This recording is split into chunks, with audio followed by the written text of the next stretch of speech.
1. श्री स्वामी समर्थांना गोड टिळा लावावा. चंदन किंवा अष्टगंधच वापरायचे. 2. स्वामींना अनामिका म्हणजे करंगळी शेजारील बोटाने गंध लावायचे. 3. स्वामींना पिवळा चाफा, पिवळा गोंडा, जाई, जुई, निशिगंध ही फुले वाहावी, पण भगव्या ऑरेंज गोंड्याचे फूल जरूर वाहावे. स्वामींना 5च्या पटीत फुले वाहावी. देठ स्वामींकडे करून पुष्प वाहायचे. 4. चंदनाचे किंवा केवड्याचे अत्तर पूजेत वापरायचे. चंदन, रातराणी, केवडा, चमेलीची उदबत्ती वापरायची. 5. स्वामींनी पिवळे, केशरी, लाल वस्त्र अर्पण करायचे.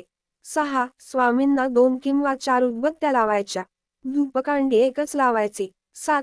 धूपकांडी ही चंदनाची लावावी. 8. कोणतेही अन्य फूल न मिळाल्यास पिवळा गोंडा चालू शकेल. 9. काही विशेष सण असताना स्वामींना आपण पिवळे गुलाबाचे फूल वाहावे. 10. स्वामींना लाल, पिवळा गोंडा किंवा पिवळ्या चाफ्याचा हार घालावा.